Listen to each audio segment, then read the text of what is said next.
So we are here for some NCAA Women's Volleyball scores update. So we had Rutgers defeat Wright in first set 25-10, dominant first set. Second set in South Carolina, NC State, the SEC showed that. The trainers showed that they had that, but it's only for the televised teams on ESPN, ESPN2. Otherwise, it's just SEC showed that. And South Carolina took set 1, 25-18. For all in set 1. Alabama took set 1, 25-20. Wake Forest was up on set 2, 5-2. Yale had to play 2 matches over last week or Friday, Saturday. And then Fairfield, is 3-2 now. And they're 24-23. Yale the lead in set 1. American blew out Hampton in set 1, 25-8. Americans 5-2 on the Patriot. Hamptons 1-5 of the Coastal Athletic Association. So even the leaders, that disparity in talent is big. And see how they're all 3-3. St. Peter's at home. The Metro Athletic Conference took set 1, 25-22. An untelevised match. Georgetown all overcome the scene set 2, 1, 25-14. An 8-3 lead for Georgetown in set 1.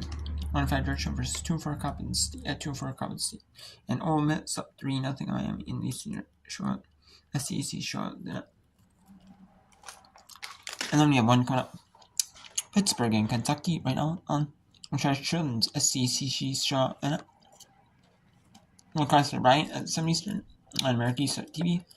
Mercer plays untelevised or non-ESPN Plus scheme. And then Mercer at Troy is on ESPN Plus. 1-6 Mercer, 1-3 Troy at 7 Eastern. And then Florida State, Oklahoma. Florida State versus former Oklahoma. SEC showed that. Duke at Mississippi State, 6-2 for Duke at 6 Mississippi State. SEC showed that on Senior Plus. And then Delaware at State Maryland at 7 Eastern on Big Ten Hour Plus. FS1 is number 8 Texas A&M. Played number 10 SMU. Then they played number 15 TCU. Today on FS1 Central Eastern. And number 4 Louisville, number 2 Texas and Eastern. And Arizona, California at 10 Eastern. And then we have some women's soccer as well. We have Elon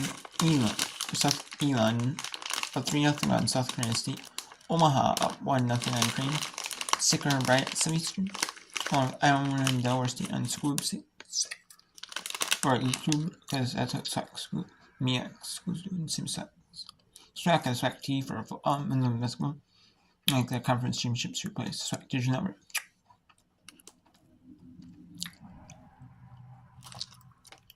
So then we have South Dakota State Drake, Georgia Southern at Kansas State, and Miami at number 18 Wake Forest at Eastern and SC Network. And then Southern Miss, Kansas City, and Mississippi State.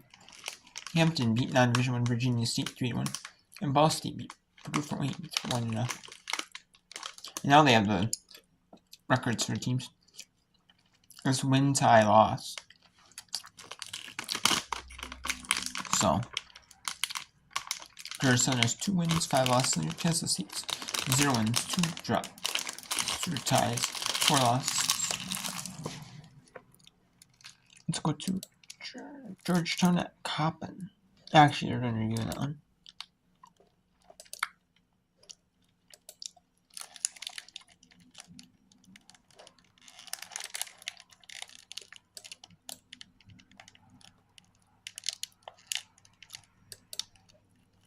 Now let's go to Fairfield set point. Get their team now back into this first set. This is what you expect from these groups putting together high standard of play. Also love to see the turnout from the student body here on this Wednesday night. It is a first year Connect event. So everyone getting out. Dinner still not a long ways away, but you can get a couple of sets in here, then maybe have a bite to eat, then go across to Lessing Field and catch out the second half, if you will, the men's soccer match. Or you can hang in here the whole night. You can hang with us on ESPN. So spending your evening with us here, JJ Duke with you. Fairfield hitting 250 and it's Allie Elliott to serve.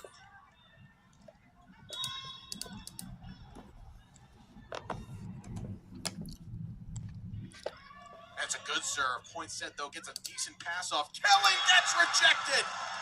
Solo stuff from Mamie Krabali, and she's going to let everyone know about it as the Stags take the opening set, 28-26.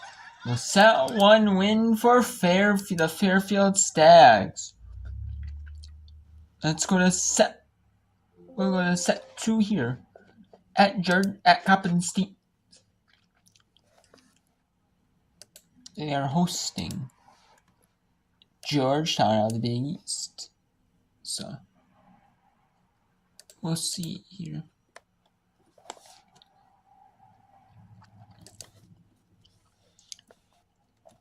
If Georgetown can keep their momentum stranglehold that they have, or can Coppin get back some of that momentum.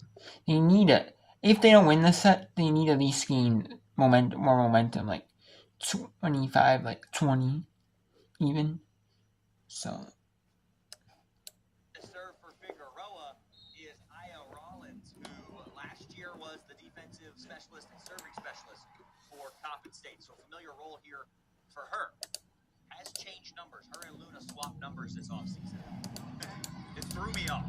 And now Luna got her hands to it for a third time and blocked there, and Luna did not get there in frustration from Serrano, who couldn't get there either. 10-6, another Georgetown kill. Sophomore from Long Beach, California, one of 2 liberos for Georgetown. Taylor Mercado is back to serve. They're going to feed Adelano. Big swing, missed the line. It is wide and out of play. A 13th attack error for Coppin on the match. They have 8 kills to 13 errors as a team. And that's what's hurting them right now, Kyle. It's the hitting errors. And how do you go about trying to get that fixed mid-match? Well, if you're in system, that fixes a lot of things. Right.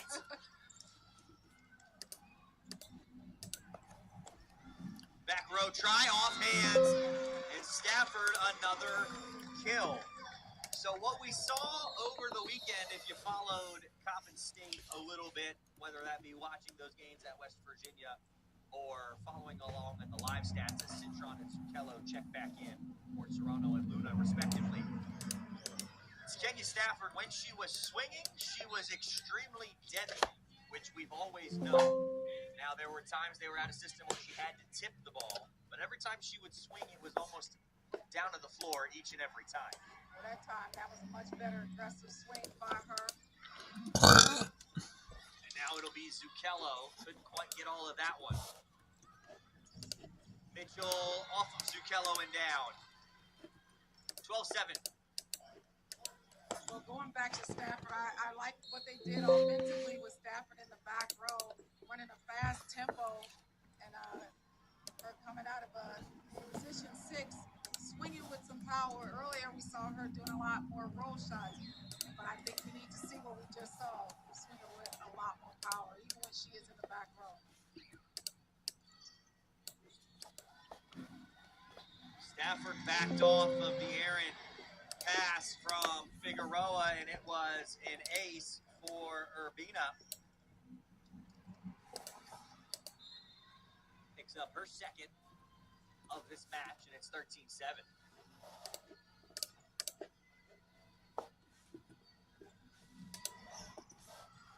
And there's followed up by a service error.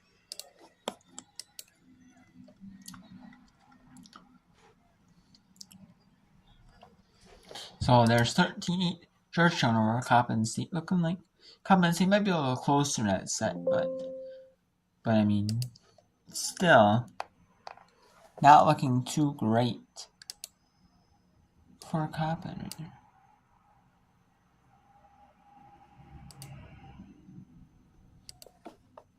So yeah, 13 though. Now let's go to some women's soccer. Here, 36.5 minutes in the first half. First half. It is Omaha 2, Crean 0. It's Omaha at Crean. Offer from Sides, and Sides has it deflected by Birch out of bounds. Jay's throw in. This is an NCAA women's sports whip around. Sarah Hyde will check in, another freshman. She's got a team-high 18 goals as a senior for Wayzata up in Minnesota. Touched again by Birch out of bounds, and the Jays another throw-in. Everybody marked right now for Creighton. Good flip by Keneally. Mondieri falling backwards.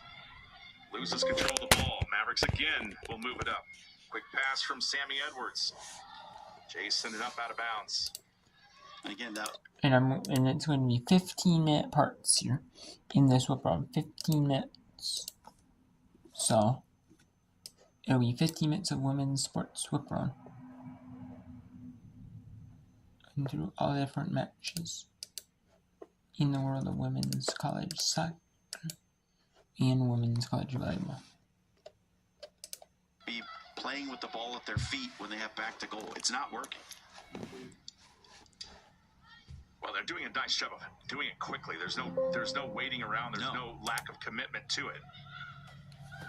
That's the game plan, and they've executed it very well so far. And all credit to Omaha. They have played this match with aggressiveness and intent. Sarah Hyde, far side. Torres gets knocked down, but the Jays will keep a hold of it. Gillis up the wing, taken away by Presley Douglas. Mavericks continue to hold possession. And the air off the head of Gillis. And now back to Solomon. 40th minute here in Omaha. 2-0 Mavericks. Off a pair of goals by Charlie Court.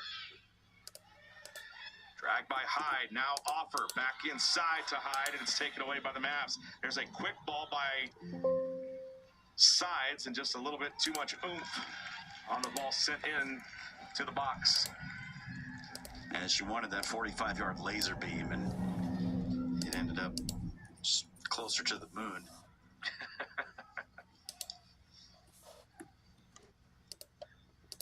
It's made of cheese, you know. So I hear.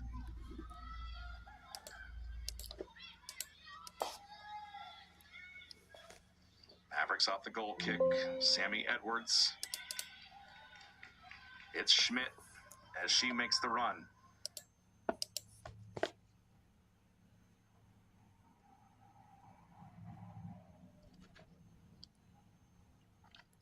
So we have Yale now taking on Fairfield. Fairfield is out of the Metrolink Athletic Conference. And Yale is out of the Ivy League. Serving, still yet without a kill in this match. Again, a player for every contest last year that had double-figure kills in every contest, but Elliott quick to side out. Elliott still without an error in this match, and Elliott came off of a really nice day against Villanova last weekend. She did not register an error in 24 swings. It's her only match where she didn't have double-digit kills, but you're taking that efficiency at hitting 380. It's a block. Combination of Kruvali and Weish denying Kellen. Lauren Kellen, 3 hitting errors, and all of which coming by the block. Sometimes the skies out in the middle, not much of an effect on the Fairfield block. But Gigi Barr, I mean, she can run a slide as good as anybody. Great swing.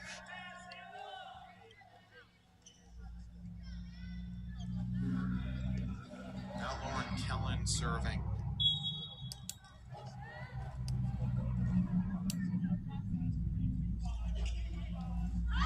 Good pass by Moon. She's been so good at that. Leads a big swing by Elliott. Better up, though, by Aria Ju. And Poinsett puts it away. Turning defense into offense, and that is all because of Aria Ju, the junior lib from Georgia. This is a big swing from Elliott. Great disguise. Better up.